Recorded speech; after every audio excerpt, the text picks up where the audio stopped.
വ്യവസ്ഥിതി ഒരു ഭാഗത്തുണ്ടാകും, മനസ്ഥിതി മറ്റൊരു ഭാഗത്തുണ്ടാകും. എല്ലാ വ്യവസ്ഥിതികളും മനസ്ഥിതി മാറുന്നതിന് വേണ്ടിയിട്ടാണ്. മനസ്സിന്റെ സ്ഥിതിക്ക് മാറ്റമുണ്ടാകണം. അതിനാണ് എല്ലാ വ്യവസ്ഥിതികളും തുടങ്ങിയിട്ടുള്ളത്. യമനിയമ എന്നാണ് അതിന് സംസ്കൃതത്തിൽ പറയുക. യമം എന്ന് പറഞ്ഞാൽ നമ്മുടെ ഉള്ളിൽ നിന്നുണ്ടാകേണ്ടുന്ന നീതിബോധമാണ്. നിയമം എന്ന് പറഞ്ഞാൽ അങ്ങനെ ഒരു നീതിബോധം ഇല്ലാതെ വരുമ്പോൾ പുറത്തു നിന്ന് നിർബന്ധ യമം വരും. നിർബന്ധമായിട്ടും ഒരു യമം നടപ്പിലാക്കണം. അതിന്റെ പേരാണ് നിയമം. ഒന്നുകൂടി പറയാം, ഒറ്റക്ക് പോകുന്ന ഒരു പെൺകുട്ടിയെ ശല്യപ്പെടുത്തരുത് എന്ന് നമ്മുടെ ഉള്ളിൽ നിന്നും തോന്നേണ്ടുന്നതിന്റെ പേരാണ് യമം. അത് നടന്നില്ല എങ്കിൽ പിന്നെ അവിടെ പോലീസും അതേപോലെ തന്നെ കോടതിയും ഇടപെടുന്നു എന്നതാണ് നിയമം. യമനിയമങ്ങളുടെ ഉള്ളിലാണ് മനുഷ്യന്റെ ജീവിതമുള്ളത്. അതുകൊണ്ട് വ്യവസ്ഥിതികൾ ഒരുപാട് നമുക്കുണ്ട്. നമ്മുടെ മനസ്ഥിതി ഇപ്പോൾ എവിടെ നിൽക്കുന്നു എന്നതാണ്. നിയമങ്ങൾ നമുക്കൊരുപാടുണ്ട്, പക്ഷേ യമം എവിടെ നിൽക്കുന്നു എന്നതാണ്. യമം എന്ന് പറഞ്ഞാൽ നമ്മുടെ ഉള്ളിൽ ഉണ്ടാകേണ്ടുന്ന നന്മയാണ്. ഇവിടെ സൈനുൽ ആബിദീൻ സാർ ഒരുപാട് കാര്യങ്ങൾ പറഞ്ഞു. ഇൻട്രൊഡക്ടറിയായി ഞാൻ എന്താണ് സംസാരിക്കേണ്ടത് എന്ന സൂചന പോലും തന്നു. അവിടെ നമ്മൾ വിചാരിക്കുന്നത് ഖുർആൻ പഠിച്ചിറങ്ങി അങ്ങനൊരു ഉസ്താദായി, അതിന് മുകളിലല്ലേ ഡോക്ടർ, അതിന് മുകളിലല്ലേ കലക്ടർ എന്നൊക്കെയുള്ള ചിന്തയാണ്. നമ്മുടെ മനസ്സിൽ തോന്നേണ്ടത് ഒരു വിശ്വാസി എന്ന അർത്ഥത്തിൽ ഏറ്റവും പ്രധാനപ്പെട്ടത് മൂല്യമാണ്, വാല്യൂസ് ആണ്. പഠനത്തിന് എഡ്യൂക്കേഷൻ എന്നാണ് പറയുക. ആ എഡ്യൂക്കേഷൻ കിട്ടേണ്ടത് സ്കിൽസ് ഉണ്ടാകുന്നതിന് വേണ്ടിയിട്ടാണ്. നമുക്കൊരുപാട് കഴിവുകൾ ഉണ്ടാകാനാണ് നമ്മൾ പഠിക്കുന്നത്. ഉദാഹരണത്തിന് ഒരു ഡോക്ടറാകാൻ വേണ്ടി നമ്മൾ ഒരുപാട് പഠിക്കുന്നു. PhD എടുക്കാൻ വേണ്ടിയിട്ട് SSLC പഠിക്കുന്നു, +2 പഠിക്കുന്നു, ഡിഗ്രി പഠിക്കുന്നു, PG പഠിക്കുന്നു, ചിലർ MPhil പഠിക്കുന്നു, അതിനുശേഷം PhD എടുക്കുന്നു. ഒരുപാട് വർഷങ്ങളുടെ നിതാന്തമായ പരിശ്രമം. ഇനി ഒരു മെഡിക്കൽ ഡോക്ടർ ആണെങ്കിൽ അവൻ SSLC പഠിക്കുന്നു, +2 പഠിക്കുന്നു, എൻട്രൻസ് എഴുതുന്നു, MBBS ചെയ്യുന്നു. MBBS ചെയ്ത മാത്രം ആളുകളെ, ഡോക്ടേഴ്സ് ഉണ്ടെങ്കിൽ ക്ഷമിച്ചേക്കണം, യൂറോപ്പിലെ പല രാജ്യങ്ങളും ഡോക്ടർ എന്ന് വിളിക്കാറില്ല, ഫിസിഷ്യൻ എന്നാണ് വിളിക്കുന്നത്. PG കഴിഞ്ഞവരെ ചീഫ് ഫിസിഷ്യൻ എന്നാണ് വിളിക്കുക. അതിൽ PhD എടുത്തവരെ വിളിക്കുന്ന പേരാണ് സത്യത്തിൽ ഡോക്ടർ. പക്ഷെ നമ്മുടെ ഇന്ത്യയിൽ MBBS എടുത്താലും ഡോക്ടർ തന്നെയാണ്. അപ്പൊ ഡോക്ടർ ആവുക എന്ന് പറഞ്ഞാൽ അവന്റെ അറിവിനെ പതിച്ച് അവൻ ഉയരത്തിലെത്തി, അവനൊരു ഡോക്ടറായി എന്നാണ്. പക്ഷെ അതിനുമപ്പുറം അവന്റെ സ്കിൽസ് പുറത്തെടുക്കുമ്പോഴാണ് അവൻ മഹാനായ ഒരു ഡോക്ടറായി മാറുന്നത്, ബൃഹത്തായ ഒരു ഡോക്ടറായി മാറുന്നത്. ഉദാഹരണത്തിന് നമ്മെ സംബന്ധിച്ചിടത്തോളം നമുക്കൊരു കാർഡിയാക് ഇഷ്യൂ വന്നാൽ ഡോക്ടറായ ഒരാളുടെ അടുക്കലേക്കല്ല നമ്മൾ പോവുക, സെലക്റ്റീവായ ഒരു ഡോക്ടറുടെ അടുക്കലേക്കാണ് നമ്മൾ പോവുക. കാർഡിയാക് ഇഷ്യൂ വന്നാൽ എന്നെ സംബന്ധിച്ചിടത്തോളം ഞാൻ കൂടുതലും ആളുകളെ സജസ്റ്റ് ചെയ്യാറുള്ളത് എന്റെ പ്രിയപ്പെട്ട ഒരു സുഹൃത്തായിട്ടുള്ള ഒരു ഡോക്ടറുടെ അടുക്കലേക്കാണ്. കാരണം അദ്ദേഹം ഒരു സത്യസന്ധനും അതിൽ കഴിവുള്ള ആളാണെന്ന് നമുക്കറിയാം. അല്ലെങ്കിൽ അതിന് മുകളിലേക്ക് പോകണമെങ്കിൽ ഇന്ന ഡോക്ടർ, ഇന്ന ആശുപത്രി, ഇന്ന ആള് എന്നാണ് നമ്മൾ പറഞ്ഞു കൊടുക്കുക. കാരണം അദ്ദേഹത്തിന്റെ എക്സ്പീരിയൻസും എക്സ്പെർട്ടൈസും നമുക്കറിയാം. ഇങ്ങനെ ഒരു മനുഷ്യൻ അറിവിനെ കഴിവാക്കുമ്പോഴാണ് അവൻ ഉദാത്തമായ ഒരു മനുഷ്യനായി മാറുന്നത്. ഉദാഹരണത്തിന് എങ്ങനെയാണ് പ്രസംഗിക്കേണ്ടത് എന്ന് പഠിക്കാം. അത് കഴിഞ്ഞാൽ പ്രസംഗിക്കുന്നുവെങ്കിൽ അതിന്റെ പേര് അറിവ് എന്നല്ല, അതിന്റെ പേര് കഴിവ് എന്നാണ്. ഇംഗ്ലീഷ് പറയാൻ വേണ്ടിയിട്ട് നമുക്ക് പഠിക്കാം. ഇവിടെ എത്രയോ ആളുകൾ ഡിഗ്രിയും PGയും ഒക്കെ കഴിഞ്ഞവരുണ്ടാകും. പക്ഷെ ഇപ്പോഴും നേരാം വണ്ണം ഒരു 5 മിനിറ്റ് ഇംഗ്ലീഷിൽ ഒരു ടോപ്പിക്ക് പറയാൻ പ്രയാസമുണ്ടാകും. അയാൾക്ക് അറിവുണ്ട്, പക്ഷെ കഴിവില്ല എന്നാണ് അതിന്റെ അർത്ഥം. ഇംഗ്ലീഷിലെ എല്ലാ ഗ്രാമാറ്റിക്കൽ സെൻസും അദ്ദേഹത്തിനുണ്ട്, പക്ഷെ അദ്ദേഹത്തിന് കോൺഫിഡൻസോട് കൂടി 5 മിനിറ്റ് ഇംഗ്ലീഷിൽ സംസാരിക്കാൻ പറ്റുന്നില്ല എങ്കിൽ അറിവിനേക്കാൾ പ്രധാനപ്പെട്ട കഴിവില്ല എന്നാണ് അർത്ഥം. അപ്പൊ ഒരു മനുഷ്യന്റെ അറിവ് എന്നതിനേക്കാൾ പ്രധാനപ്പെട്ടത് കഴിവ് എന്നത് തന്നെയാണ്. ആ കഴിവ് ചിലപ്പോൾ ഗിഫ്റ്റഡ് ആയിട്ട് കിട്ടാറുണ്ട്. ഒരു മഹല്ലിന്റെ സംഗമവും ഒരു ഹിഫ്ദുൽ ഖുർആന്റെ മുമ്പിലും ഒരു പള്ളിയുടെ പിന്നിലുമായി നമ്മൾ ഇങ്ങനൊരു ഉദാഹരണം പറഞ്ഞു എന്ന് വെക്കരുത്. പുതിയ കുട്ടികൾക്ക് മനസ്സിലാകാൻ വേണ്ടി മാത്രം പറയുന്നു. സ്കൂളിൽ നിന്ന് പുറത്താക്കപ്പെട്ട പല കുട്ടികളും കഴിവിന്റെ പേരിൽ ഉയർന്നു പോയിട്ടുണ്ട്. ഞാൻ മനസ്സിലാക്കാൻ ഉദാഹരണം പറയാം. ചെറുപ്പത്തിൽ സ്കൂളിലേക്ക് പോകുന്ന സമയത്ത് കറുകറുത്ത ഒരു പയ്യൻ വെളുത്ത ഒരു കുട്ടിയുടെ കുടയിൽ നിന്നു എന്നതിന്റെ പേരിൽ, മഴ വന്നപ്പോൾ കുടയിൽ നിന്നതാണ്. അന്ന് ബ്ലാക്ക് ആൻഡ് വൈറ്റ് ഇഷ്യൂ ഉണ്ടായ ഒരു കാലമാണ്. ആ കാലത്ത് നേരെ പിടിച്ചു തള്ളി ചളിക്കുഴിയിൽ പോയിട്ട് ഈ കുട്ടി വീണു. അവിടെ നിന്ന് എഴുന്നേറ്റ് ഉശിരോടെ ഈ വെള്ളക്കുട്ടിയെ തച്ചു. ചരിത്രം നമ്മൾ പഠിക്കണം. ആ തല്ലൽ അതൊരു പക്ഷേ ആ കുട്ടിയെ പ്രകോപിപ്പിച്ചു. എല്ലാ വെള്ളക്കുട്ടികളും കൂടിയിട്ട്, വെള്ളക്കാരെ കുട്ടികളും കൂടി കറുത്ത കുട്ടിയെ അടിച്ച് അവശനാക്കി.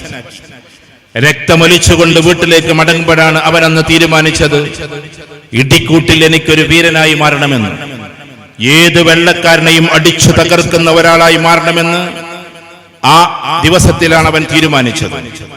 ആ ഒരു കഴിവിനെ വികസിപ്പിച്ചിട്ടാണ് അധികമൊന്നും സ്കൂളിൽ പോകാൻ സാധിക്കാതിരുന്നിട്ടും അദ്ദേഹത്തിനെ ആഷസ് ക്ലേ എന്ന് പറയുന്ന ലോകത്തിലെ ഏറ്റവും വലിയ ഇതിഹാസ പുരുഷനാക്കി മാറ്റിയത്. എന്നിട്ട് തന്റെ പതക്കം വാങ്ങിയിട്ട് ലോകത്തിന്റെ മുമ്പിൽ ചുഴറ്റിയെറിയുമ്പോഴാണ് മനുഷ്യത്വം എന്ന് പറയുന്നത്, മനുഷ്യൻ സമന്മാരാണെന്ന് പറയുന്നത് ഈ ഒരു മതത്തിലെ ഉള്ളൂ എന്ന്. ഞാൻ മറ്റുള്ളവരെ കുറ്റപ്പെടുത്താൻ വേണ്ടി പറയല്ല, അദ്ദേഹത്തിന്റെ ഭാഷ പറയാം. അങ്ങനെയാണ് ആഷസ് എന്ന പേര് മാറ്റിയിട്ട് മുഹമ്മദ് അലി എന്ന പേരാക്കിയത്. അങ്ങനെ ആഷസ് ക്ലേ അന്ന് മുതൽ മുഹമ്മദ് അലി ക്ലേ ആയി മാറി. എന്നും ലോകത്തിലെ ഇടിക്കൂട്ട് വീരനാണ്. ഇടിക്കൂട്ടിലെ ബോക്സിംഗിലെ ഏറ്റവും വലിയ ഇതിഹാസ താരമാണ് മൈക്ക് ടൈസണും അതേപോലെ മുഹമ്മദ് അലി ക്ലേയും. അപ്പൊ ഒരു മനുഷ്യന്റെ കഴിവിനെ ഉയർത്താൻ ഒരു പക്ഷേ വിദ്യാഭ്യാസം പോലും വേണമെന്നുണ്ടാകില്ല. ഞാൻ പറയുന്ന ഒരു ഉദാഹരണമാണ്. 10ാം ക്ലാസ്സിൽ പഠിക്കുന്ന സമയത്താണ് നീ ജൂനിയറായിട്ട് ഇന്ത്യക്ക് വേണ്ടി കളിക്കുമോ എന്നൊരു കുട്ടിയോട് ചോദിക്കുന്നു. ആ 10ാം ക്ലാസിന്റെ അപ്പുറത്തേക്ക് ആ കുട്ടിക്ക് പിന്നെ പോകാൻ പറ്റിയിട്ടില്ല. അതുകൊണ്ട് തന്നെ ഇന്നും അദ്ദേഹം ലോകത്തിലെ ഏറ്റവും വലിയ ബാറ്റ്സ്മാൻമാരുടെ ലിസ്റ്റിലുണ്ട്. ഇന്ത്യ കണ്ട ഏറ്റവും വലിയ കളിക്കാരനാണ് ഒരു പക്ഷേ സച്ചിൻ ടെണ്ടുൽക്കർ. പക്ഷേ 10ാം ക്ലാസിന്റെ അപ്പുറത്തേക്ക് അദ്ദേഹം പഠിച്ചിട്ടില്ല.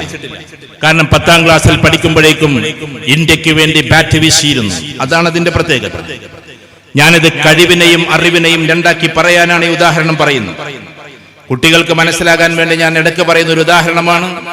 7ാം ക്ലാസ്സിൽ നിന്ന് പുറത്താക്കപ്പെട്ട് ആ പുറത്താക്കപ്പെട്ട കുട്ടി പിന്നീട് ടീച്ചർക്ക് നേരെ കസേര എടുത്തുയർത്തി സ്കൂളിൽ നിന്ന് പുറത്താക്കി. അവസാനം പിന്നീട് കളിയുടെ ലോകത്തേക്ക് മാത്രമായി ഒതുങ്ങി. ആ കുട്ടിയുടെ പേരാണ് ദ ഗ്രേറ്റ് റൊണാൾഡോ എന്ന് നമ്മൾ പഠിക്കേണ്ടതുണ്ട്. ഒരു മനുഷ്യന്റെ കഴിവ് വേറെയാണ്, ഒരു മനുഷ്യന്റെ അറിവ് വേറെയാണ്.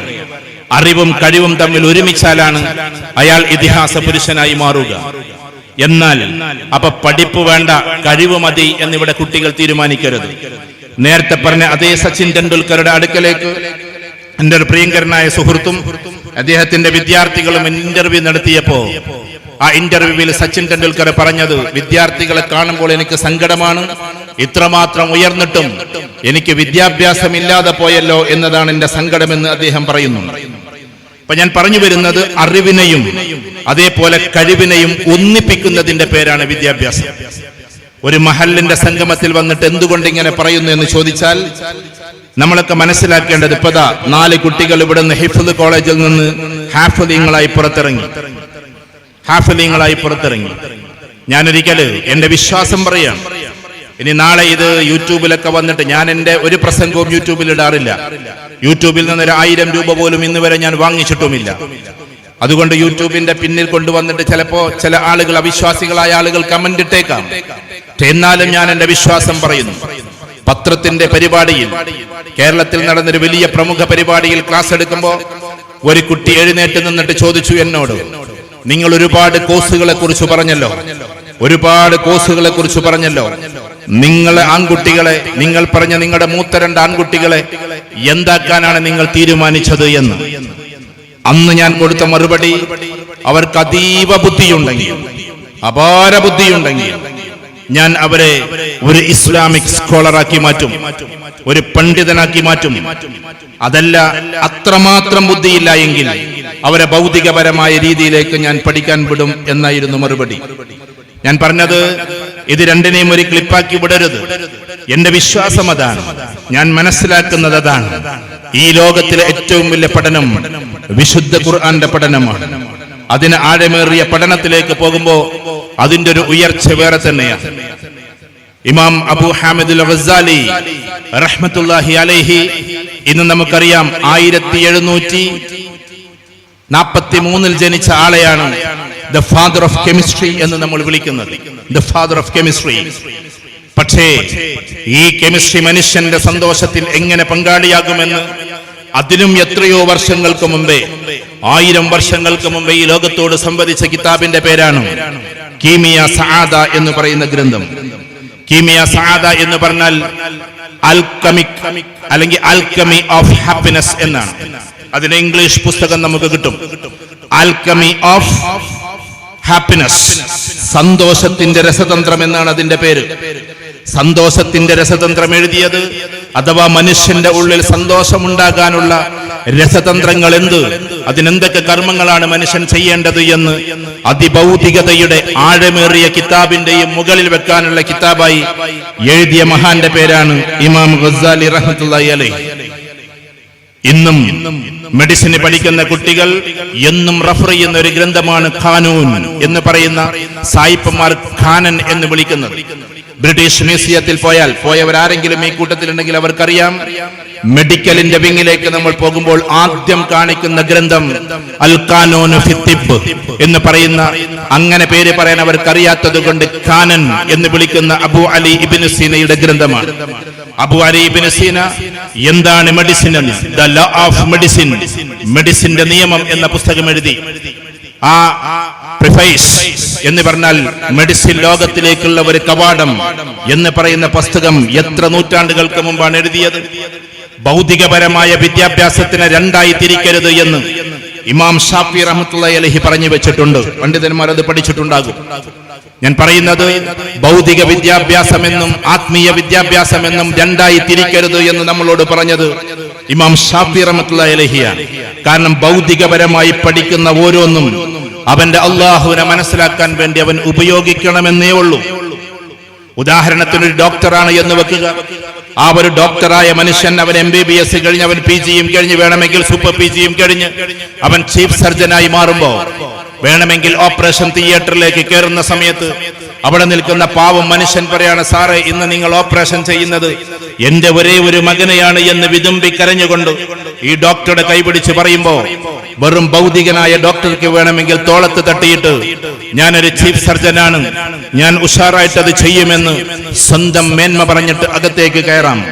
അതല്ലാതെ ദീനിയായ ഒരു മനുഷ്യൻ നന്നായിട്ട് ഖുർആൻ പഠിക്കുകയും അതിനെ മനസ്സിലാക്കുകയും ജീവൻ അള്ളാഹുവിന്റെ പക്കലാണെന്ന് മനസ്സിലാക്കുകയും ചെയ്യുന്ന ഒരു ചീഫ് സർജൻ അകത്തേക്ക് കയറുമ്പോൾ ഈ പാവം മനുഷ്യനെ ചേർത്ത് പിടിച്ചുകൊണ്ട്, നിങ്ങൾ ഇവിടെ നിന്ന് ദുആ ചെയ്തു കൊള്ളുക, അള്ളാഹുവിന്റെ അരികിലാണ് ജീവനെന്നും അതെന്റെ കയ്യിലല്ലെന്നും അല്ലാഹുമ്മ അദ്ഹിബിൽ ബഅസ റബ്ബന്നാസ് എന്ന് പറയുന്ന ദുആ ചൊല്ലിക്കൊണ്ട് ഞാൻ തുടങ്ങൂ എന്നും പറഞ്ഞുകൊണ്ട് അകത്തേക്ക് കയറുമ്പോ ഒന്നും കൂടി ബാക്കോട്ട് വന്നിട്ട് പറയാണ്, പിന്നെ നിങ്ങൾ പേടിക്കേണ്ട കേട്ടോ, നിങ്ങളുടെ മകന്റെ ഇന്നത്തെ ഓപ്പറേഷന് വേണ്ടി, അത് സക്സസ് ആകാൻ വേണ്ടി ഇന്നലെ ഞാൻ തഹജ്ജുദിൽ ദുആ ചെയ്തിട്ടുണ്ട് എന്ന് പറഞ്ഞുകൊണ്ട് അകത്തേക്ക് കയറുന്ന ഒരു ഡോക്ടറെയാണ് യഥാർത്ഥ ഡോക്ടർ എന്ന് വിശ്വാസികൾ വിളിക്കുന്നത്. എല്ലാ ഡോക്ടേഴ്സിനും അതിന് സാധിക്കണമെന്നില്ല. ഒരു വിശ്വാസിയായ ഒരാള് അങ്ങനെ തഹജ്ജുദ് എഴുന്നേറ്റിട്ട്, പടച്ചവനെ അല്ലാഹുവേ, നാളെ ഞാൻ ഓപ്പറേഷൻ ചെയ്യാൻ പോകുന്നത് ഒരു പാവപ്പെട്ട മനുഷ്യന്റെ മകനെയാണ്, അതുകൊണ്ട് അദ്ദേഹത്തിന്റെ ആ മകനെ ജീവൻ നിലനിർത്തി കൊടുക്കണേ തമ്പുരാനെ എന്ന് ഒരു ചീഫ് സർജൻ ദുആ ചെയ്ത് പിറ്റേന്ന് രാവിലെ അദ്ദേഹം സുബഹി നിസ്കരിച്ച് അതിനൊക്കെ ശേഷം പിന്നെ കുളിച്ചു വൃത്തിയായി ഓപ്പറേഷൻ തിയേറ്ററിൽ അനസ്തേഷ്യ കിടത്തിയിട്ട് കിടക്കുന്ന ആ രോഗിയെ ഓപ്പറേഷൻ ചെയ്യാൻ സമയത്ത് ബ്ലേഡ് കൊണ്ട് അല്ലെങ്കിൽ കത്രിക കൊണ്ട് തന്റെ ഓപ്പറേഷൻ തുടങ്ങുമ്പോ, اللهم اذهب البأس رب الناس واشفي انت الشافي لا شفاء الا شفاؤك شفاء لا يغادر سقما. ആളുകൾക്ക് പ്രയാസങ്ങൾ അനുഭവിപ്പിക്കുന്ന അല്ലാഹുവേ, അതിനെ പറഞ്ഞയക്കുന്ന തമ്പുരാനെ, നീയാണ് ഷാഫി. അല്ലാഹുമ്മ അൻത ഷാഫി ലാ ശിഫാഅ ഇല്ലാ ശിഫാഉക്, നിന്റെ ശിഫയല്ലാതെ ഒരു ശിഫയുമില്ല. എല്ലാ മരുന്നുകളും അതിന് പിന്നിലാണ് അല്ലാഹുവേ, എല്ലാ ഓപ്പറേഷൻസും അതിന്റെ പിന്നിലാണ്, എല്ലാ അധ്വാനങ്ങളും അതിന്റെ പിന്നിലാണ്. നീ മാത്രമാണ് ഷാഫി. വഷ്ഫി, നീ ശിഫയാക്ക്. ലാ ശിഫാഅ, ഒരു ശിഫയുമില്ല. ഇല്ലാ ശിഫാഉക്, നിന്റെ ശിഫയല്ലാതെ എന്ന് ദുആ ചെയ്തുകൊണ്ട് ബിസ്മില്ലാ എന്ന് പറഞ്ഞുകൊണ്ട് ഒരു വിശ്വാസി ഓപ്പറേഷൻ തുടങ്ങിയാൽ നമ്മുടെ ഒരു യഖീൻ, നമ്മുടെ അങ്ങേയറ്റത്തെ വിശ്വാസം ആ കത്രികകൾക്കിടയിലൂടെ മാലാഖമാരെ പറഞ്ഞയക്കാൻ കെൽപ്പുള്ളവനാണ് തമ്പുരാൻ എന്ന ചിന്ത കൊണ്ടായിരിക്കണം ഒരു വിശ്വാസിയായ ഡോക്ടർ തുടങ്ങേണ്ടത്. ആ കത്രികൾക്കിടയിലൂടെ മാലാഖമാരെ പറഞ്ഞയക്കാൻ, മലക്കുകളെ പറഞ്ഞയക്കാൻ കഴിവുള്ളവനാണ് അല്ലാഹ്. ഹുവല്ലാഹുൽ ഖാലിഖുൽ ബാരിഉൽ മുസവ്വിർ, അതവനാണ് അല്ലാഹു.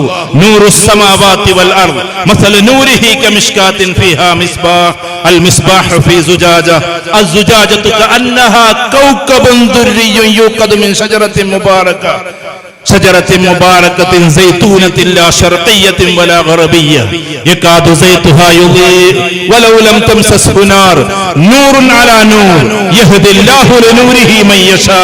പ്രകാശത്തിന് മേൽ പ്രോജ്വല പ്രകാശമാണ് അല്ലാഹു സുബ്ഹാനഹു വ തആല. ആ അല്ലാഹുവിനെയാണ് നമ്മൾ ആദ്യം മനസ്സിലാക്കേണ്ടത്.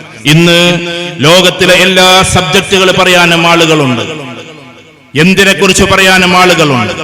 പക്ഷേ ഞാൻ ആരെയും വിമർശിക്കുകയല്ല, കുറ്റമായിട്ട് പറയുകയല്ല. ഇവിടെ ഇന്ന് ആകാശത്തിന്റെ ചുവട്ടിൽ അല്ലാഹുവിനെ കുറിച്ച് പറയാൻ മാത്രം ആളുകളുടെ കുറവുണ്ട്. ഒരു മുസൽമാന്റെ ജീവിതം 4 വഴികളിലൂടെയാണ് കടന്നു പോകേണ്ടത്. 4 വഴികൾ.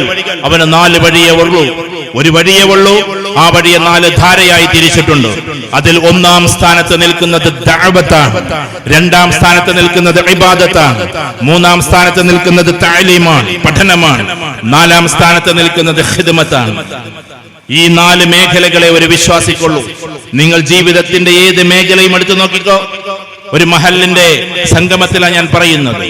ഒന്നുകിൽ നമ്മൾ പ്രബോധകനാകണം, പ്രബോധനത്തിന്റെ വഴിയിലായിരിക്കണം. അത് എഴുത്തുകാർ എഴുത്തിന്റെ രീതിയിൽ പ്രബോധനം ചെയ്യും, പ്രഭാഷകർ അതിന്റെ രീതിയിൽ പ്രബോധനം ചെയ്യും, ദാഴികൾ അതിന്റെ രീതിയിൽ പ്രബോധനം ചെയ്യും. ഒരു പക്ഷേ ദർസിൽ പഠിപ്പിക്കുന്ന ഉസ്താദുമാർ തഅലീമാണ് നടത്തുന്നതെങ്കിൽ പോലും അതും പ്രബോധനത്തിന്റെ ഒരു മാർഗം കൂടിയാണ്. മൂസ അലൈഹിസ്സലാത്തു വസ്സലാം എത്ര വക്ത് നിസ്കരിച്ചു ഖുർആനിൽ എവിടെയുമില്ല. ഇബ്രാഹിം അലൈഹിസ്സലാത്തു വസ്സലാം എത്ര നിസ്കരിച്ചു, എത്ര നോമ്പ് നോറ്റു, എത്ര ഹജ്ജ് ചെയ്തു, ഒരിക്കലും ഖുർആനിൽ എവിടെയുമില്ല. പക്ഷെ നബിമാർ ചെയ്ത ഒരു ജോലി അല്ലാഹു ആവർത്തിച്ചു പറയുന്നുണ്ട്. ദഅ സക്കരിയ ദഅ യഹ്യ ഇന്നി ദഅഉതു ഖൗമി ലൈലൻ വനഹാറ. സക്കരിയ അലൈഹിസ്സലാത്തു വസ്സലാം ദഅവത്ത് ചെയ്തപ്പോ, യഹ്യ അലൈഹിസ്സലാത്തു വസ്സലാം ദഅവത്ത് ചെയ്തപ്പോ ഇന്നി ദഅഉതു ഖൗമി ലൈലൻ വനഹാറ, പകലിലും രാത്രിയിലും ഞാൻ അല്ലാഹുവേ നിന്നെക്കുറിച്ച് പ്രബോധനം ചെയ്തുവെന്ന് നൂഹ് അലൈഹിസ്സലാത്തു വസ്സലാമയുടെ വചനത്തെ വിശുദ്ധ ഖുർആൻ പറയുന്നുണ്ട്. അതുകൊണ്ട് 1-ാം സ്ഥാനം ലോക പണ്ഡിതന്മാർ വെച്ചിട്ടുള്ളത് പ്രബോധനത്തിനാണ്. ആ പ്രബോധനത്തിന് ഇൽമു വേണം. അവന് ഖാദിമിന്റെ ഖിദ്മത്ത് ചെയ്യുന്ന സ്വഭാവം വേണം. അവന് നന്നായിട്ട് ഇബാദത്ത് ചെയ്യുന്ന ശീലവും വേണം. ഇതെല്ലാം കൂടി ഉണ്ടാകുമ്പോഴേ ദഅവത്ത് ചെയ്യാൻ പറ്റും. അപ്പൊ ഒന്നുകിൽ നമ്മുടെ ജീവിതം അതാക്കുക. ഒരു ദാഴിയുടെ, അത് പെൺകുട്ടികളും അങ്ങനെ തന്നെ. ചിലപ്പോൾ പെൺകുട്ടികൾക്ക് വേണ്ടി നിസ്കരിക്കാൻ, സ്ത്രീകൾക്ക് വേണ്ടി നിസ്കരിക്കാൻ ഒരു ഇത് തുടങ്ങുമ്പോൾ ഇവിടെ നിങ്ങൾ കൊടുത്തിട്ടുള്ള യാത്രക്കാരികളായ ആളുകൾക്ക് എന്ന് ആരോ ആകട്ടെ, അത് തുടങ്ങുമ്പോൾ ചിലപ്പോൾ നമ്മുടെ മനസ്സിൽ തോന്നും ഇങ്ങനെയാണ്, അതെന്തിന്, ഏതിന് എന്നൊക്കെ. അത് പണ്ഡിതന്മാർ അതിന്റെ കാര്യങ്ങൾ പറയും. പക്ഷെ ഞാൻ പറയുക, ഇന്നേറ്റവും കൂടുതൽ സസൂക്ഷ്മമായി കൊണ്ടു നടക്കേണ്ടത് ആൺകുട്ടികളെക്കാൾ കൂടുതൽ പെൺകുട്ടികളെയാണ്. കാരണം ഇന്നേറ്റവും കൂടുതൽ പഠിക്കുന്നത്, ഞാൻ മനസ്സിലാക്കുന്നത്, നിങ്ങളുടെ NIM കോളേജിൽ ഞാൻ വരാറുണ്ട്, ഫറൂഖ് കോളേജിലും PSM കോളേജിലും കേരളത്തിലും പുറത്തുമായി ഒരുപാട് ക്യാമ്പസുകളിൽ നമ്മൾ പോകാറുണ്ട്. ക്യാമ്പസിൽ പോകുമ്പോ പെൺകുട്ടികളുടെ അത്ര മിടുക്കികൾ അല്ലെങ്കിൽ മിടുക്കന്മാരല്ല ആൺകുട്ടികൾ എന്നാണ് നമുക്ക് മനസ്സിലായിട്ടുള്ളത്. ഞാനൊരു ആൺകുട്ടിയായിട്ട് തന്നെ പറഞ്ഞോട്ടെ. ഇന്നത്തെ കാലത്ത് ഏറ്റവും കൂടുതൽ പെട്ടെന്ന് കാര്യങ്ങൾ മനസ്സിലാക്കാൻ പറ്റുന്നതും പഠിക്കുന്നതും A+ ഏറ്റവും കൂടുതൽ വാങ്ങിക്കുന്നതും പെൺകുട്ടികളാണ്. അതുകൊണ്ട് പെൺകുട്ടികളെ നമ്മൾ അങ്ങനെ താഴത്തു വെക്കേണ്ടവരല്ല, ആരും ഇങ്ങനെ അകറ്റി നിർത്തേണ്ടവരല്ല. തന്നെയുമല്ല, അവരെ നല്ല രീതിയിൽ, നല്ല സിഫത്തോടെ, നല്ല ഈമാനോടെ, നമ്മൾ യഖീനോടെ അടിപൊളിയായിട്ട് വളർത്തിക്കൊണ്ടുവരേണ്ടതാണ്. അതുകൊണ്ട് പെൺകുട്ടികളാകട്ടെ ആൺകുട്ടികളാകട്ടെ അവരെല്ലാം പ്രൗഢമായ രീതിയിൽ ജീവിക്കേണ്ടിയിരിക്കുന്നു. പ്രൗഢമായ രീതിയിൽ. നമ്മുടെ നാട്ടിൽ അധികമൊന്നും പറയാത്തൊരു കാര്യം, ഇവിടെ ഇപ്പൊ ഖത്തർ KMCCയുടെ ആളുകളുണ്ട്. പക്ഷേ നമ്മളാരും നമ്മുടെ നാട്ടിൽ ഖത്തർ യൂണിവേഴ്സിറ്റിയെ കുറിച്ച് പറയാറില്ല. നിങ്ങൾ പറയാറുണ്ടോന്ന് എനിക്കറിഞ്ഞുകൂടാ. ഖത്തർ യൂണിവേഴ്സിറ്റിയിൽ അഡ്മിഷൻ കിട്ടാൻ അങ്ങേയറ്റത്തെ മാർക്കും വേണം, ഒരുപാട് കഴിവുകളും വേണം. ഖത്തർ യൂണിവേഴ്സിറ്റി അഡ്മിഷൻ കിട്ടിയാൽ ഇഷ്ടം പോലെ കോഴ്സുകളുണ്ട്. പക്ഷേ സൂക്ഷ്മമായ ജീവിതം അവർക്ക് കൊടുക്കുന്നുണ്ട്. ആ യൂണിവേഴ്സിറ്റിയിൽ ഞാനും പോയിട്ടുണ്ട്. അതിന്റെ അകത്ത് പോകുമ്പോഴാണ് നമ്മൾ അതിശയിപ്പിക്കുന്നത്. ഖത്തർ പോയി കണ്ടിട്ട് വന്നാൽ പോരാ, ഖത്തർ യൂണിവേഴ്സിറ്റിയുടെ കവാടം കണ്ടാൽ പോരാ, അതിന്റെ അകത്തേക്ക് നമുക്ക് പോകാൻ പറ്റണം. അവിടെ ഖുർആന്റെ പഠനമുണ്ട്, ഹദീസിന്റെ പഠനമുണ്ട്, ചരിത്രത്തിന്റെ താരീഖിന്റെ മാത്രം പഠനമുണ്ട്, യഖീനിന്റെ അഥവാ വിശ്വാസത്തിന്റെ അഖീദയുടെ മാത്രം പാഠങ്ങളുണ്ട്. അതല്ലാതെ എഞ്ചിനീയറിംഗ് ഉണ്ട്, മറ്റ് പല കോഴ്സുകളുമുണ്ട്. ആ കോഴ്സുകളിലേക്ക് എൻട്രൻസോ മറ്റോ കാര്യങ്ങളൊക്കെ ചെയ്തു പോയാൽ അതിന്റെ കോഴ്സ് കഴിഞ്ഞ് അവർ പുറത്തിറങ്ങി കഴിഞ്ഞാൽ ഖത്തർ തന്നെ അവരെ പലതിലേക്കും വിനിയോഗിക്കുന്നുമുണ്ട്. അതും കൂടി നമ്മൾ അറിയേണ്ടതാണ്. എനിക്കറിയാവുന്ന 2 പെൺകുട്ടികളുണ്ട്. അവർ നമ്മളോട് ചോദിച്ചിട്ട് ഈ കോഴ്സിനൊക്കെ പോയത്. ഇപ്പൊ അവര് അടിപൊളിയായി ഒരു മലയാളി കുട്ടികളാണെന്ന് തോന്നാത്ത രീതിയിൽ അപാരമായ ഇംഗ്ലീഷും അപാരമായ അറബിക്കും വെച്ച് ലോകത്തിൽ പ്രബോധനം ചെയ്തുകൊണ്ടിരിക്കുന്നുണ്ട്. ഞാൻ പറഞ്ഞു വരുന്നത്, ഇസ്ലാമിന്റെ എല്ലാ ശരീഅത്തും പാലിച്ചുകൊണ്ട് പെൺകുട്ടികൾ ഉയരങ്ങളിലേക്ക് എത്തണം. അവരെ പെട്ടെന്ന് എന്തെങ്കിലുമൊക്കെ ആക്കി മാറ്റലല്ല നമ്മൾ ചെയ്യേണ്ടത്. പ്രായത്തിനനുസരിച്ച് നമ്മൾ കെട്ടിച്ചു വിടണം, അത് വേറെ കാര്യം. കല്യാണ പ്രായമാകുമ്പോൾ അവർക്ക് വിവാഹമൊക്കെ വേണം. പക്ഷേ എന്നിരുന്നാലും അവർക്ക് ഇതൊക്കെ ചെയ്യാൻ പറ്റണം. ഇന്ന് ഏതാ കാലം? ഞാൻ പെൺകുട്ടികളോടൊന്ന് സംസാരിച്ചോട്ടെ. എന്നോട് നിങ്ങളുടെ കണ്ണൂർ ജില്ല, കോഴിക്കോട് ജില്ലയുടെ ഭാഗമാണ്. കണ്ണൂർ ജില്ലയിലെ ഒരു പാവം ഭർത്താവ് ഒഴിവാക്കിയ ഒരു പെൺകുട്ടി ഒരു കൗൺസിലിങ്ങിന് വന്നതാണ്. 2 കുട്ടികളുണ്ട്. അതിന് യാതൊരു രീതിയിലുള്ള ജോലിയും ചെയ്യാൻ പറ്റുന്നില്ല. കാണാൻ കുറച്ച് കൊള്ളാവുന്നത് കൊണ്ട് ഏതെങ്കിലും ഓഫീസിൽ പോയാൽ അവിടെ നിന്നുള്ള കമന്റ് അടികൾ, ഇതൊക്കെയാണ് ആ കുട്ടിക്ക് അനുഭവിക്കുന്നത്. ഏതായിരുന്നാലും നമ്മളോട് പറഞ്ഞപ്പോ ഞാൻ പറഞ്ഞു, മോളെ ഇങ്ങനൊരു ചാൻസ് ഉണ്ട്, നീ വീട്ടിലിരുന്നിട്ട് ജോലി ചെയ്താൽ മതി. വീട്ടിലിരുന്നിട്ട് ജോലി എന്താ? മെഡിക്കൽ കോഡിന്റെ കോഡ് പഠിച്ചാൽ മാത്രം ജോലി കിട്ടുന്നല്ല, അതിന്റെ ഭാഗങ്ങൾ അതിന്റെ ഇത് കമ്പ്യൂട്ടറിലേക്ക് നെറ്റിലേക്ക് കൊടുത്താൽ മതി. ചുരുക്കി പറഞ്ഞാൽ ആ കുട്ടി ഇന്ന് ഏകദേശം മാസത്തിൽ വീട്ടിലിരുന്നിട്ട് ആകെ 4 മണിക്കൂർ വർക്ക് ചെയ്തിട്ട് ഏകദേശം ഒരു 40,000-50,000 രൂപയൊക്കെ ഉണ്ടാക്കുന്നുണ്ട്. അപ്പൊ 4 മണിക്കൂർ മാത്രം വീട്ടിൽ ജോലി ചെയ്യുന്ന പെൺകുട്ടികളുമുണ്ട്. അങ്ങനത്തെ ലക്ഷക്കണക്കിന് പെൺകുട്ടികളുണ്ട്. ഞാൻ പറയുന്നത് വീട്ടിലെ ജോലിയും ചെയ്ത് മക്കളെയും നോക്കി കമ്പ്യൂട്ടറിൽ മാത്രം അവർക്ക് വേണ്ടി ജോലി ചെയ്ത് കൊടുക്കുക. നമ്മൾ ആരെയും കാണുന്നില്ല, ഒന്നും ചെയ്യുന്നില്ല. അങ്ങനെയും ജോലി ചെയ്യാം നമുക്ക്. പക്ഷെ എല്ലാറ്റിനും വേണ്ടത് സ്കിൽസാണ്. അവിടെ ഞാനൊരു ഭാഗത്ത് നിന്ന് അതിന്റെ ആമുഖം അവസാനിപ്പിച്ചു കൊള്ളട്ടെ. മഹല്ലിന്റെ കാര്യത്തിൽ നമ്മൾ കൂടുമ്പോ നമ്മൾ അറിയാതെ വിശ്വാസത്തിൽ നിന്നും ഇങ്ങനെ വ്യതിചലിച്ചു പോകുന്നുവോ എന്ന് ഈ തിരുമുറ്റത്ത് വെച്ചിട്ട് നമ്മൾ ആലോചിക്കേണ്ടതുണ്ട്. കുട്ടികളൊന്ന് സയൻസ് പഠിക്കുമ്പോഴേക്കും നമുക്ക് സംശയം. കുട്ടികളൊന്ന് ഡിഗ്രിയോ PG എടുക്കുമ്പോഴേക്ക് കുട്ടികൾക്ക് സംശയം. ഇംഗ്ലീഷിൽ അല്ലാ എന്ന് പറയാതെ അല്ല എന്നാ പറയാ. അല്ലാഹു ജീവിച്ചിരിപ്പുണ്ടോ? കുട്ടികളുടെ ചോദ്യമാണ്. ക്യാമ്പസിൽ നമ്മൾ കേൾക്കുന്ന പദങ്ങളാണ്. ജസ്റ്റ് ഒരു ഡിഗ്രി ആകുമ്പോഴേക്ക് അങ്ങനത്തെ ചോദ്യങ്ങളുമായിട്ട് ഓരോ സാറന്മാര് വരികയാണ്. അവരോട് തിരിച്ചൊന്ന് ചോദിക്കണം. എന്ന് വെച്ചാൽ ഇന്ത്യ എന്ന മഹാരാജ്യം ഈ അടുത്തിടെ ചന്ദ്രയാൻ എന്ന് പറയുന്ന ഒരു വലിയ മിസൈല്, ഒരു വലിയ ഗ്രഹണത്തിലേക്ക് പോകുന്ന വലിയ വാഹനത്തിനെ വിട്ടല്ലോ. ചന്ദ്രയാൻ വിട്ടു. ലോകത്തിൽ അത് ചർച്ചയായി. ചന്ദ്രയാൻ എന്ന് പറയുന്ന റോക്കറ്റ് വിക്ഷേപണം നടത്തി, അല്ലെങ്കിൽ അതിന്റെ ഗ്രഹണപഥത്തിലേക്ക് അതിൻ്റെതായ വാഹന വ്യൂഹത്തിനെ വിട്ട് അതിനതിമനോഹരമായി ലോഞ്ച് ചെയ്ത് എത്രയോ രസകരമായ ലോകത്തിലേക്ക് ഇന്ത്യ എന്ന് പറയുന്ന മഹാരാജ്യം തന്റെ ഫിസിക്സുകളിലൂടെ കടന്നുപോയി ആകാശ ലോകത്തിന്റെ വ്യൂഹത്തെ ഭേദിച്ചു. ലോകം അത് ചർച്ച ചെയ്തു. പക്ഷെ നമ്മൾ അറിയേണ്ടത്, അത് തൊടുത്തു വിട്ടിട്ടുള്ള ചീഫ് സയന്റിസ്റ്റ് അതിന്റെ തലേ ദിവസം അദ്ദേഹത്തിന്റെ പ്രാർത്ഥനകളെല്ലാം പ്രാർത്ഥിച്ചിട്ടാണ് ആകാശലോകത്തേക്ക് ഇത് എഴുതി വിട്ടത് എന്ന് നമ്മൾ ഓർക്കേണ്ടതുണ്ട്. നിങ്ങൾ പറയുന്ന കളിക്കാർ, ഉസ്താദുമാരെ തൽക്കാലത്തേക്ക് ഒന്ന് ക്ഷമിക്കണം. ഞാനൊരു സൈക്കോളജിസ്റ്റ് ആയതുകൊണ്ട് കുട്ടികളോട് അങ്ങനെ പറയാൻ നിങ്ങൾ അനുവദിക്കണം. നിങ്ങൾ പറയുന്ന മെസ്സി, നിങ്ങൾ പറയുന്ന റൊണാൾഡോ, അവർക്ക് അവരുടേതായ വിശ്വാസങ്ങളുണ്ട്.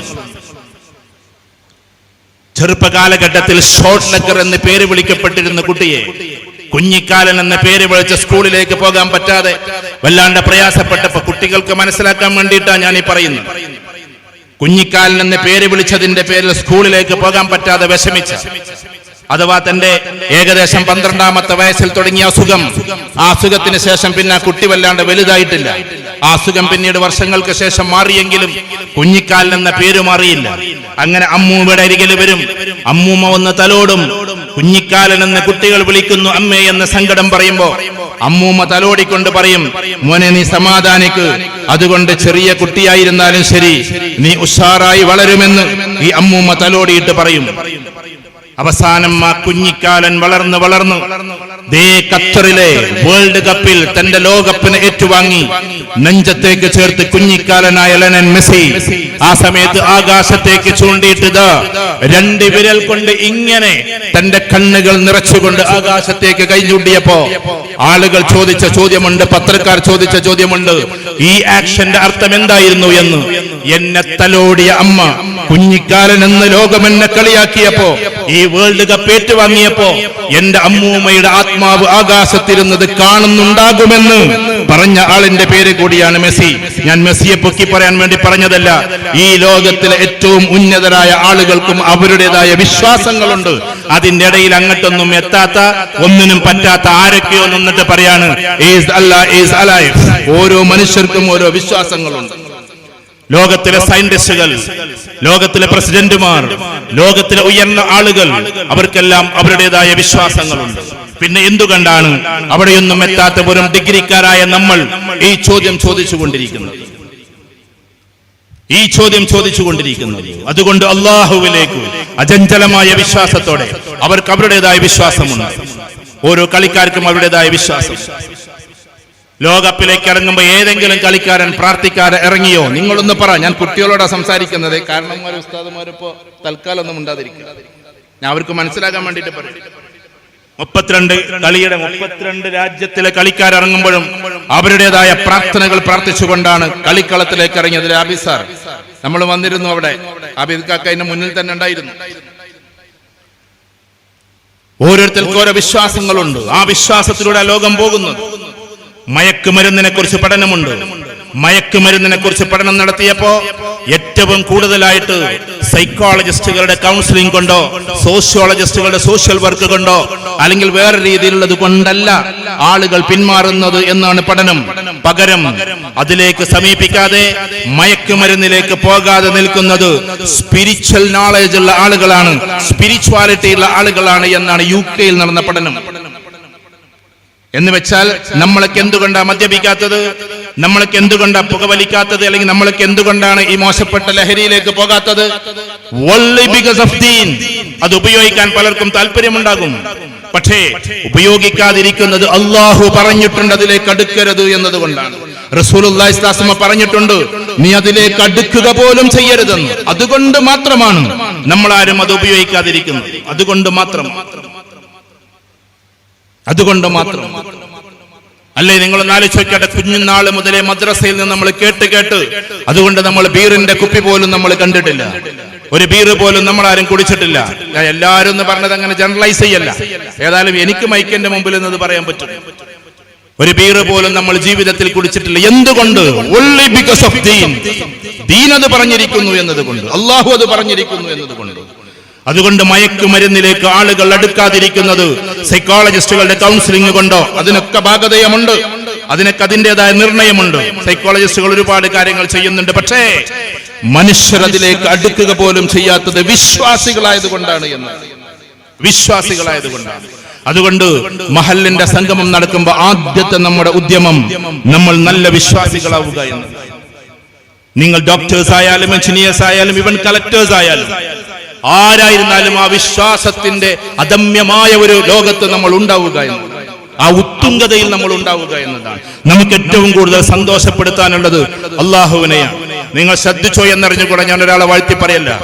മരിച്ചുപോയവർക്ക് ഇതിന്റെ പ്രതിഫലം കിട്ടട്ടെ എന്ന് പറഞ്ഞപ്പോ ഇദ്ദേഹത്തിന്റെ തൊണ്ടയൊന്നിടറി ആബിദക്കയുടെ, കാരണം അത് അദ്ദേഹത്തിന്റെ പിതാവിനെ കുറിച്ച് ആലോചിച്ചിട്ടായിരിക്കാം.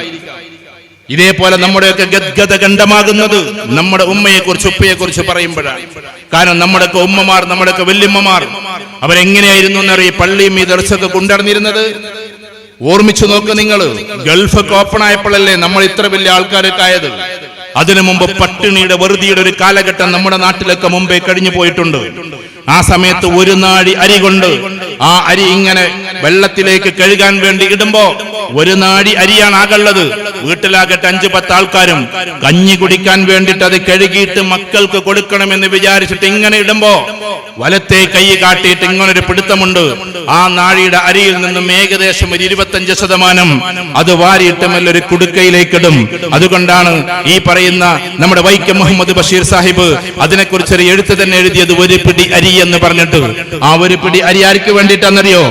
എന്റെ കുട്ടികൾ പട്ടിണി കിടന്നാലും എനിക്കൊന്നും കിട്ടിയില്ലെങ്കിലും ഈ അരി എന്റെ പള്ളിയിലേക്കാണ്, എന്റെ മദ്രസയിലേക്കാണ്, ദീനിന്റെ കാര്യത്തിലേക്കാണ് എന്നതുകൊണ്ടാണ് ഈ ഒരു പിടി അരി അവർ ഉപയോഗിച്ചിരുന്നത്. അന്ന് അതേ കൊടുക്കാനുള്ളൂ. ഇന്ന് നമ്മൾ കേമന്മാരായി, വലിയ ആളുകളായി, ഇരിക്കുന്ന പ്രൗഢിയിലും ഗാംഭീര്യത്തിലുമായി. പക്ഷേ എല്ലാം ഉണ്ടായിട്ടും അറിയാതെ നമ്മൾ പടിയിറങ്ങുകയാണോ? എല്ലാം ഉണ്ടായിട്ടും. അള്ളാഹുവിന്റെ അനുഗ്രഹം കൊണ്ട് ഏകദേശം 10-55 രാജ്യത്ത് സന്ദർശിച്ചു. ഈ 55 രാജ്യങ്ങൾ ഏറ്റവും കറകളഞ്ഞ, എനിക്ക് ബോധ്യപ്പെട്ടത് ഞാൻ പറയുന്നു, കളവ് പറയാത്ത സത്യസന്ധരായ നല്ല കുട്ടികളുള്ളത്. ഞാൻ അങ്ങനെ താഴ്ത്താൻ വേണ്ടിയിട്ട് അതിനെ പൊക്കി പറയല്ല. അത് യൂറോപ്പിലാണ്. ജർമ്മനിയിൽ ഞാൻ പോയപ്പോ പള്ളിക്കകത്ത് കുറെ കുട്ടികളെ കണ്ടു. ജർമ്മനി അതിമനോഹരമായിട്ട് അവർ ഖുർആൻ പഠിച്ചുകൊണ്ടിരിക്കുകയാണ്. അവർ ചിലപ്പോൾ ടീഷർട്ടും പാന്റൊക്കെ ആയിരിക്കും ഇട്ടിട്ടുണ്ടാവുക. നമ്മളെ പോലെ ചിലപ്പോൾ ജുബ്ബയോ അല്ലെങ്കിൽ വേറെയുള്ള തലയിക്കെട്ടോ തൊപ്പിയൊന്നും ഉണ്ടാവില്ല. പക്ഷേ അവരുടെ ക്യാമ്പസിന്റെ മുമ്പിൽ പോയിട്ട് 1.25 ലക്ഷം രൂപ വരുന്ന ഐഫോണിന്റെ ഇന്ന വേർഷൻ തരാമെന്ന് പറഞ്ഞാലും റമദാനിലെ ഒരു നോമ്പ് പോലും മുറിക്കാൻ അവർ സന്നദ്ധമല്ല. ഞാൻ പറഞ്ഞ മനസ്സിലാവുണ്ടോ നിങ്ങൾ? അതാ ഞാൻ പറഞ്ഞത്, അത്രയും നല്ല കുട്ടികളാന്ന് പറഞ്ഞത്. നിങ്ങൾ കണ്ടില്ലേ ക്യാമ്പസിലൊക്കെ മുമ്പ് പോയിട്ട് പത്രക്കാർ ചോദിക്കുക, പത്രക്കാരാണ് വീഡിയോക്കാരാന്ന് ഈ കുട്ടിയൊക്കെ അറിയില്ല. അവരോട് എന്നിട്ട് ചോദിക്കാത്ത ഏറ്റവും ടോപ്പ് ആപ്പിൾ ഫോണാണ്, ഇപ്പൊ ഇറങ്ങിയതാണ്, ന്യൂ വേർഷൻ ആണ്, അതുകൊണ്ട് പിന്നെ എന്താ പറയാ 15 Pro Max ആണ് എന്നൊക്കെ പറഞ്ഞിട്ട് അങ്ങോട്ട് കൊടുക്കാൻ.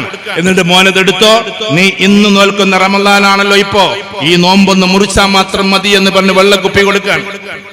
നമ്മുടെ ഈ പെരിങ്ങത്തൂര്, ഞാൻ പെരിങ്ങത്തൂരിനെ കളിയാക്കല്ലോ, മലപ്പുറം ജില്ലയിലെ കോഴിക്കോട് ജില്ലയിലെ ഒരു കോളേജിന്റെ മുമ്പിൽ പോയിട്ട് അങ്ങനെ പറഞ്ഞാല് ഞാൻ 30 നോമ്പ് മുറിച്ചോലെ എന്നാലും വേണ്ടി എനിക്ക് ആപ്പിൾ മതി എന്നുള്ളതാണ്. നേരെ മറിച്ചിട്ട് ജർമ്മനിയിലെ, ഫ്രാൻസിലെ, ഇറ്റലിയിലെ, സ്വിറ്റ്സർലാൻഡ്സിലെ, നെതർലാൻഡ്സിലെ, അതേപോലെ തന്നെ ബെൽജിയത്തിലെ, അതിന്റെ അപ്പുറത്ത് ലങ്സ്റ്റൻസ്റ്റൈനിലെ, അതിന്റെ അപ്പുറത്ത് ഓസ്ട്രിയയിലെ, ഇപ്പുറത്താകട്ടെ ഇറ്റലിയിലെ, അതിന്റെ വത്തിക്കാനിലെ പിന്നെ മുസ്ലിങ്ങളില്ല. ഇത്തരം രാജ്യങ്ങളിൽ പോയാൽ ഒരു പക്ഷേ ക്യാമ്പസിൽ ഒരു കുട്ടി പോലും നോമ്പ് മുറിക്കില്ല. കാരണം അവർക്ക് മതം ചോയ്സ് ആണ്, ഒരിക്കലും എന്തല്ല ബൈ ചാൻസ് അല്ല. അവരതിനെ തെരഞ്ഞെടുത്ത് മുന്നോട്ട് പോവാണ്. നമുക്ക് പാരമ്പര്യമായിട്ട് അത് കിട്ടിയതാണ്. അതുകൊണ്ട് അചഞ്ചലമായ വിശ്വാസത്തിലൂടെ പോവുക എന്നതാണ് ആദ്യത്തെ കാര്യം.